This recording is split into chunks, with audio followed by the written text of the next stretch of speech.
kept having myself in a drawer for about 20 years. Not because anybody told me to. Nobody sat me down and said, "Look, Kenya, look, put that part away." I just did it quietly on my own. And then one day I opened up the dresser drawer in a room of people who were not expecting it. And something happened that changed how I showed up in every space I walked in now. I want to tell you about that, but first I need to tell you about the drawer. For those of you who are new here, I'm looking at Tam. 20 plus years in human service fields, working alongside women, youth, and families. This is the Empowerment Clique, and this is where we get real. So let's get into our conversation, shall we? Okay. I have always been like this, very multiple things, multiple interests, passions, all running at the same time. And for the longest time, I thought that was a problem. Like something was wrong with me, like I was built incorrectly. Okay, here's what I mean, sis. I went to social work, real passion for me, got my MSW. At the same time, I was fascinated by systems, how they work, why they break, who they protect and who they do not protect. Like I'm MPA. I wanted to understand the structure and the power, not just people. But I was also into anime. You know, talk about that a great deal now. And not casually, not background noise while I fold laundry. I mean, thinking about it deeply, watching the character make a choice and going, oh, that's a trauma response. That's exactly what I see in real life, seeing the psychology underneath the story. And out in the spoken word poetry, the rhythm of how sometimes how something gets said, how a word lands differently depending on where you were, and you put the pause to it. And travel, the international community and design, and how a room makes people feel. And you know what? I did with all of that. I apologized for it, not out loud, but internally. I kind of edited myself, picked the most professional, acceptable version, the credentials, the clinical language, the serious face. I kind of organized my own identity around that one lane. And everything else went into the drawer, the hobbies. Fibrous, not real work, not serious. And here is the part that kind of gets me now. I did this thing where I would mention one of the many interests and immediately undercut it in the same breath. Something would ask, don't know, somebody would ask what I am into, and I would say, well, I work in human service, but also anime.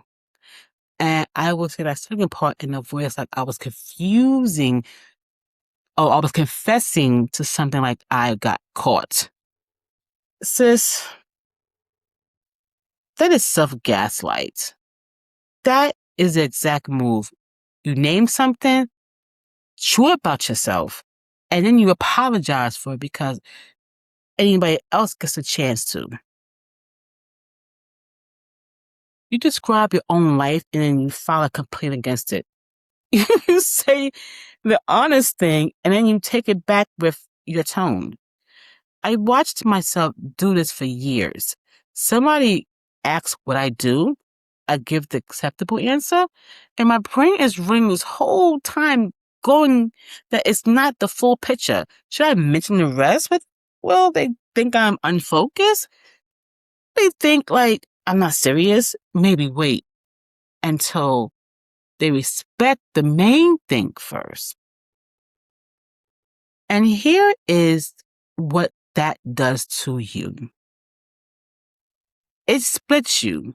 There is this acceptable version and there is the real version. And you spent your energy managing the gap between the two instead of just living. And as one whole person, that's exhausting in a way that does not show up on anybody's calendar because there is no meeting on your schedule called managing the gap. It's just happening all day underneath everything else. And I want to name something because I think a lot of you are going to recognize yourself here. When women do this, we do not call what it is. We call ourselves scattered, unfocused, all over the place, a little extra. Too much. Nobody handed us the word complex. We just handled or handed too much. Hold that thought. Because I'm going to come back to what happened when I finally opened the drawer. And it happened in a room where I absolutely was not planning on it.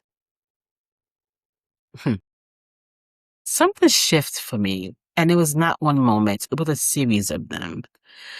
But the first real one happened at work. I was in a meeting with my team. And these are people who give everything, who show up for women in crisis every day. Will pour out and do not always get poured back into. And they were tired, not lazy tired. Not need a nap tired. The kind of tired that lives in your bones and shows up in how and it shows up in how somebody sits in the chair. And I had to help them see something nobody was naming directly.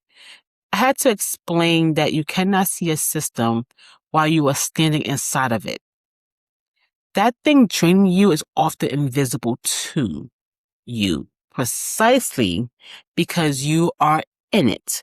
It's just looking like it's just like a reality. It looks like how things are.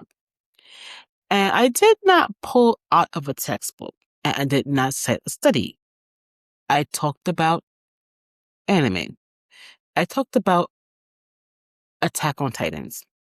If you haven't seen that anime, I surely suggest you go see it. Start slow with it. I guarantee you will find something in there that reminds you of any system or any area in life that surrounded you. Attack on Titans. About people living inside walls and how those walls were not experienced as walls. They were experienced as the world. That was just the shape of life. Until somebody went over and found out there was a whole lot of other walls on the other side, I would say. There was a whole lot on the other side of these walls. And get that clear. And something clicked in that room. Faces changed. Somebody sat up. Somebody put their pen down. Because I brought two completely different things together. Clinical understanding and the storytelling. And it landed in a way neither piece could have landed by itself. That was the moment two parts of me came together and made something that neither one could make alone. And after that, I noticed it in everywhere. I would be coaching somebody and the character of a storyline would fit perfectly. And instead of confusion, I would get that is exactly what I needed to hear. Because sometimes the clinical explanation does not land. The story does. The character does. The metaphor does. I have been withholding a tool for years because I decided it was not professional enough. Then I started this channel and I thought, okay, this is where I stay in my lane for real. This is where I pick one thing. Do not confuse people at all, okay? Don't do that. I could not do it because who I am is somebody who thinks about psychology, systems, storytelling, and anime, and travel, and legacy, all of it at the same time. That isn't a bug. So I did the wild thing. I built a channel with room for all of it. The healing work, the life after 50 work, the blurb work. And I was nervous, sis. I tell you, I thought people would come for one thing, get confused, and be like, nah, I'm unsubscribing this wacko. Like, just do it. Like, what is she saying? Why is she there? Why is she there? You know what exactly actually happened? Women came for the healing content and stayed for the blurb energy. And they told me in the comments, in my inbox, in my text messages, I came for coaching. I didn't know I needed something else talked about anime like this. Because people are not one-dimensional either. I want you to be able to you get into the meat of this stuff. Nobody is people except something who brings the whole self instead of the edited version because it gives them permission to bring theirs. And that is when it landed for me. Multi-passionate is not a flaw. It's an asset. It only becomes a problem when you keep apologizing for it. Now, stay with me because knowing that intellectually did not change my behavior overnight. There are specific moves I had to make, and I am going to give them to you.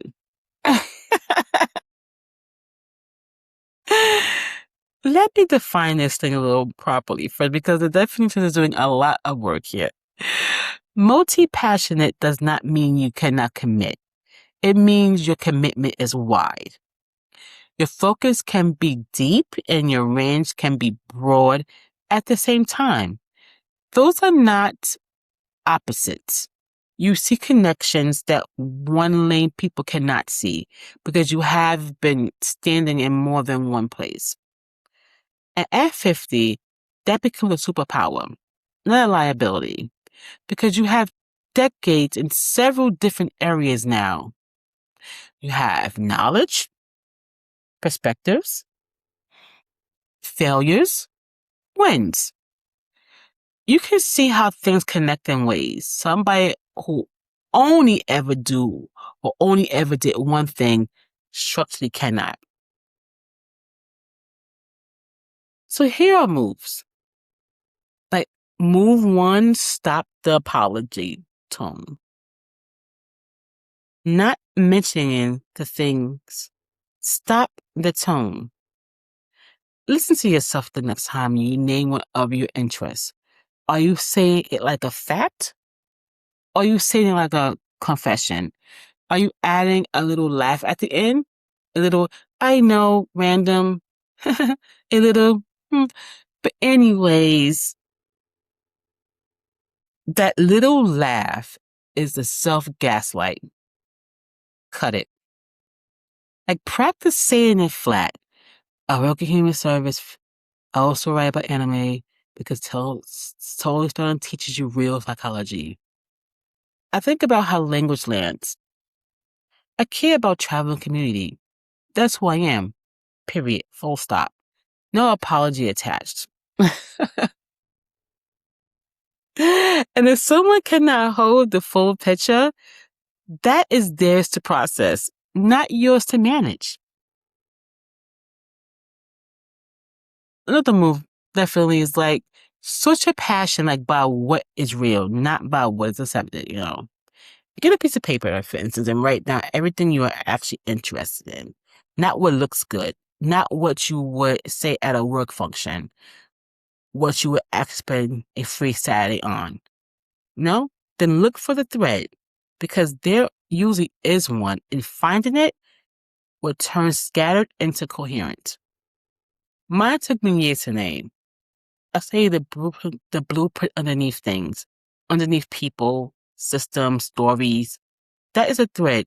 My social work, my anime, analyst, coaching, community building, some core interests like different mediums.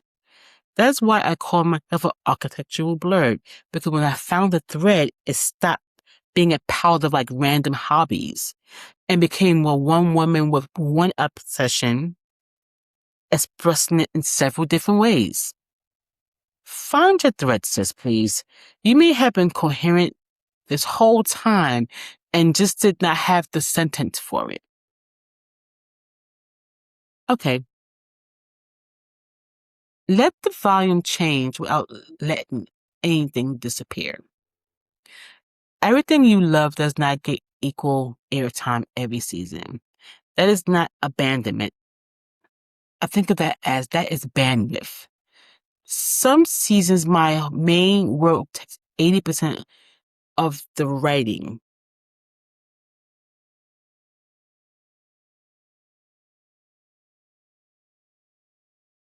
There are some seasons the main work takes 80% and the writing gets a small sliver of it. Other seasons, I am deep in the series and then by heart about it, and then it gets more room. Things move up and down. They do not get deleted.